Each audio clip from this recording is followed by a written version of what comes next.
여러분 안녕하십니까. 자유주의 혁명전선의 조남현입니다. 오늘 제가 말씀드리고자 하는 것은 문재인 폐렴 그 배경이 무엇이냐 하는 것입니다. 왜 문재인 폐렴이냐? 원래는 우한 폐렴이었죠.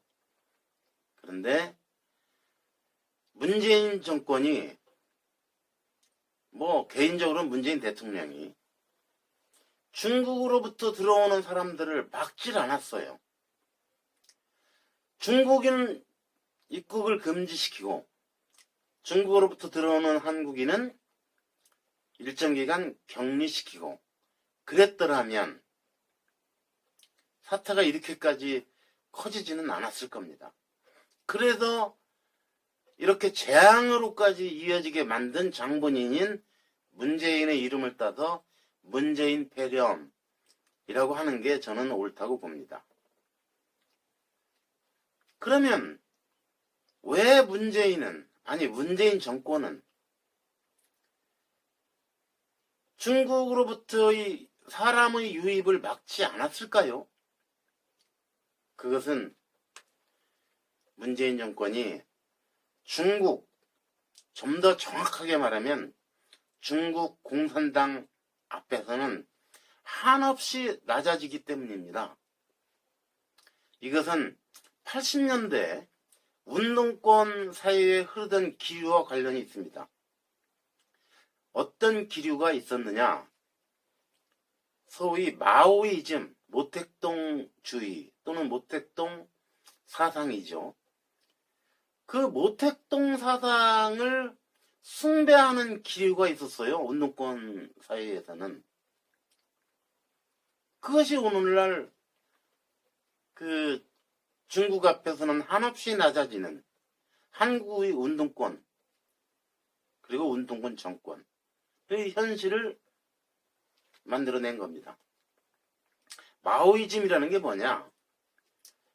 여러분 아시다시피 마르크스 혁명, 마르크스 레닌주의라고도 하고, 그것은 프롤레타리아 혁명인데 중국은 당시에 전근대적인 농업국가였습니다.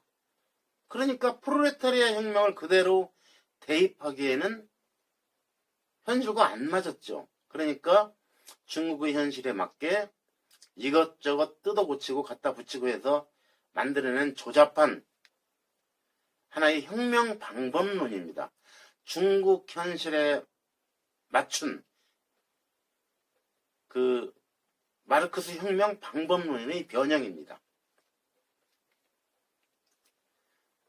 그 마오이즘으로 인해서 생긴 큰 사건 두 가지가 있죠. 하나는 대약진 운동이고 또 하나는 문화혁명입니다.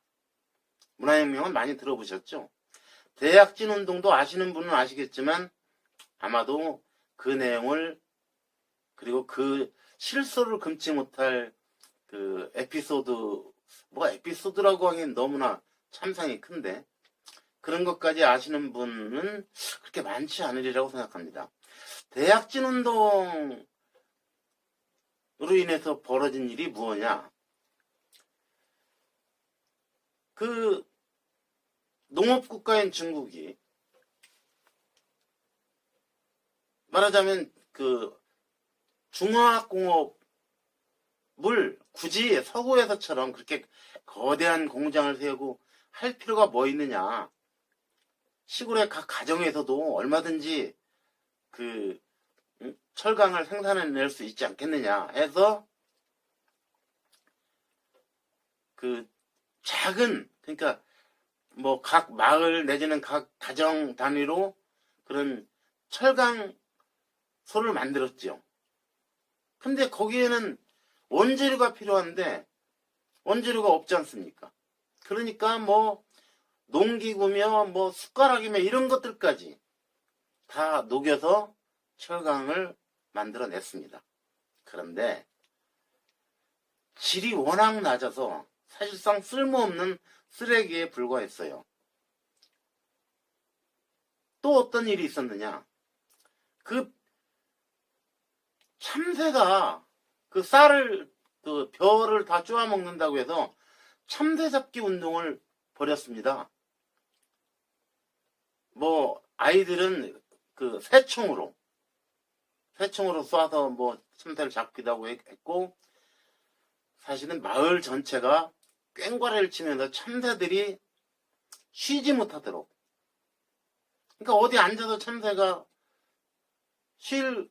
그 시간을 안 주는 거죠. 결국은 지친 참새가 땅에 떨어져서 죽게 됩니다. 그래서 엄청난 수의 참새가 죽었습니다.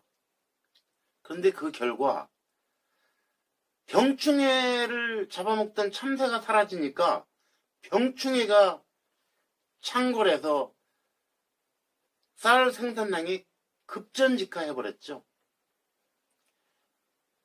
그런 식으로 쌀 생산량이 급전직하하자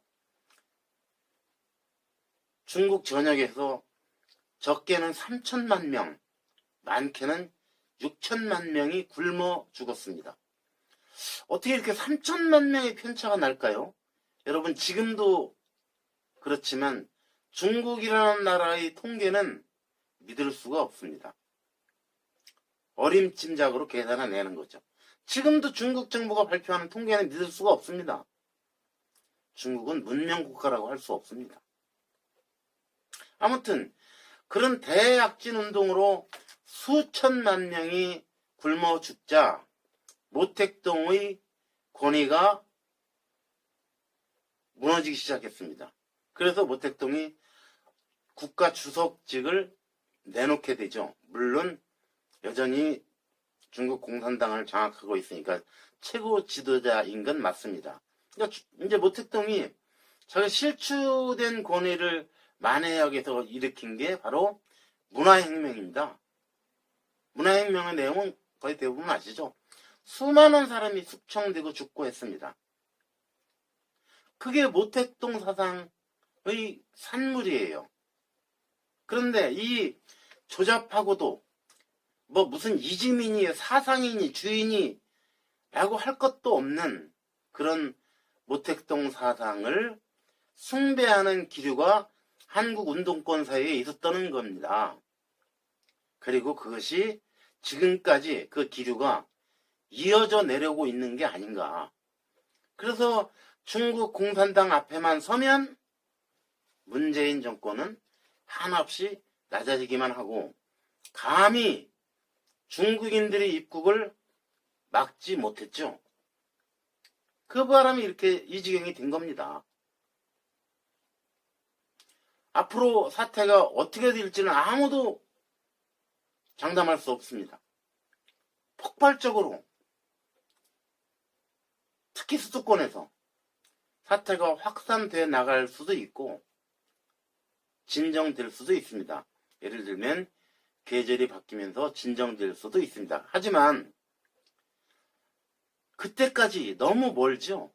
지금 한국 경제는 완전히 아장난 상태입니다. 앞으로 더 하겠죠. 국민 삶은 더욱 피폐해집니다. 이미 뭐 여기저기서 아우성이죠. 자, 이런 정권을 언제까지 그대로 두고 보실 생각입니까? 오는 4월 총선에서 반드시 이런 반문명적인 문재인 정권을 심판해야 합니다. 오늘 여기까지 하겠습니다. 감사합니다.